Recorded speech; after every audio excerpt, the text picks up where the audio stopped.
Hey everyone, it's Phil Key from Nato Films. Welcome, thanks for tuning in. A few days ago, I got into a chat with a film lover, and this person said to me, I don't know why people make short films. And I basically said, well, a few reasons. Some people do them for fun, some people do them, to add to the portfolio, the show reel. Some people do them as a proof of concept to see if they can get funding for, a feature-length film. And they still didn't understand it, and I thought I'd do a podcast on this because there seems to be, how do you put it? It's like playing the lottery when you make a short film. If you put it out there on the internet, it's there for life unless you take it down or the platform takes it down. And when you have millions and millions of people online, anyone can come across your film, your short film, anyone can. And people think, well, what's the point then? There's that much content out there. How would you always get noticed? That's the kind of thinking that puts people off in total altogether. You can't think like that as a filmmaker. You've got to think the opposite way, that someone out there might actually come across your film in a few months, years, time, whatever, and they might think, you know what? I like this concept. I like this idea. Let's get in contact with the person who posted it, uploaded it online. And when I say it's like the lottery, it's because I personally don't gamble, but I know quite a few people who do. They play every single week, and I always say to them after so long, have you won anything then? Have you actually got anything to show for your money? And they're like, well, no. And then they come out with that famous phrase, but you've got to be in it to win it. And I reply back with, yeah, you can also be in it and you lose it. With short films, it's a sort of a similar approach, except if you don't put something out there on the internet, you're not going to be seen, full stop. Kind of like buying a lottery ticket.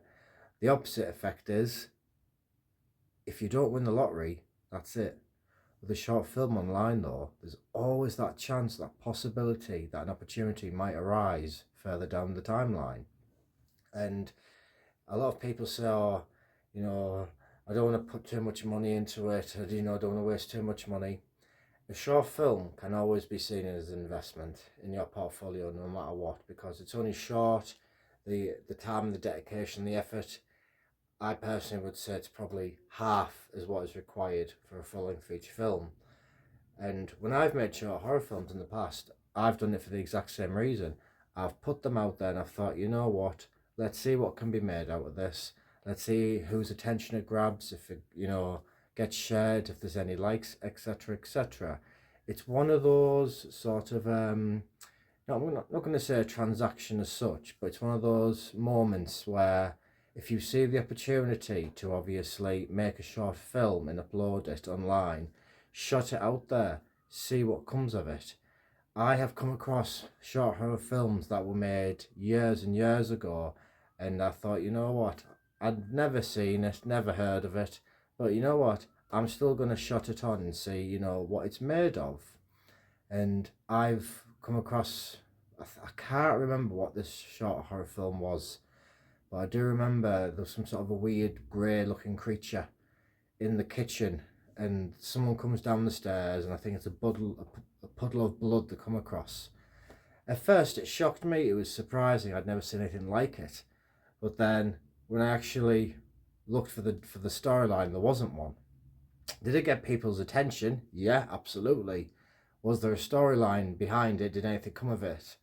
Sadly, no. And that would have been actually quite cool to see, a storyline to have matured from that short film. And that's why when people say, I don't understand the objective of a short horror or a short film in general, there's always an objective to them, always. Be it your portfolio, your show reel, the film festival circuit, get it out there. If you don't put content online for people to see, like when you buy a lottery ticket, you are immediately terminating your chances. That it's as simple as that. People say, oh, don't think, just do. With short films, put one together, shut it online. Doesn't need to be a masterpiece, doesn't need to be an Oscar winner. I have seen some short films, I've made short films where they are so bad, you think, you know what, it's quite funny how bad this is, let's just shut it out there, see if it makes people laugh still. Sometimes they do, sometimes they don't. Now, there are people probably watching who are those who have a reputation and an image and a trade name, if you will, to protect. So I will say is this is the next up level.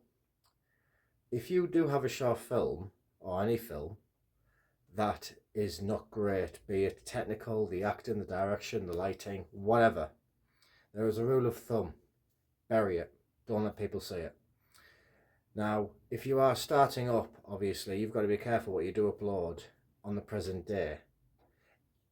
If you are going to put content out there, you obviously have to allow it to be reflective of your work, of your practice, what you do, your craft, your passion. You're not going to put any random garbage out there.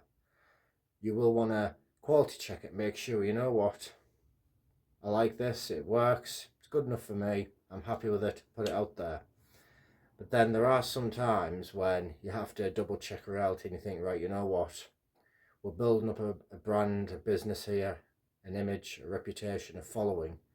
Do we really think right now is the appropriate and suitable and professional time to upload something that is not great from a few years ago? The answer would be probably no, because you don't want to sabotage your own success if you are building on it by putting something out there that's not great quality. It won't look good.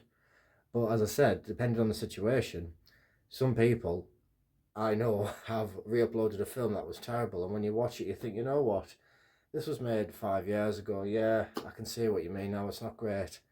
But as the audience member myself, knowing that that person's not going to expect an award for that type of material, that type of content, you think, you know what, yeah, I can see, you tried, you got things wrong, who doesn't? You've moved forward, it's come up again online, not great, but you think, you know what, let's move forward, let's learn from that one. That is why I say to people out there that if you have a short film, if it is bad and it's old, it's not going to hurt anyone. But if you are growing a business, you do have to be careful with what you do post online. But in general, short films, they sometimes can be the key to your success. Sometimes they can be just that little key that you need to put in the keyhole to open a new door. And when you're trying to explain this to people who are not familiar, it takes a lot of effort and time to explain it, because ultimately many people believe that, film is just script writing, then go and find the actors, then location, money, boom, it's in the can, put it in the edit suite, add music, add the effects, colour grade, all that's all done, let's send it out to all the cinemas now. It's nothing like that. We wish it was that simple. It's nothing like that. And trying to explain the benefits of a short film to someone who doesn't do filmmaking, it is sometimes mentally draining. But that's why I keep saying to everyone out there, no matter where you are, no matter what you do, keep making films, long or short, even little podcast clips, video clips. Keep practicing what you're doing, keep creating. You're not going to get noticed if you're not going to create, because after all, if we're not putting the stuff out there for people to view, then there is nothing for them to view. There is no reason for them to follow you. Once again, thank you for tuning in. Take it easy.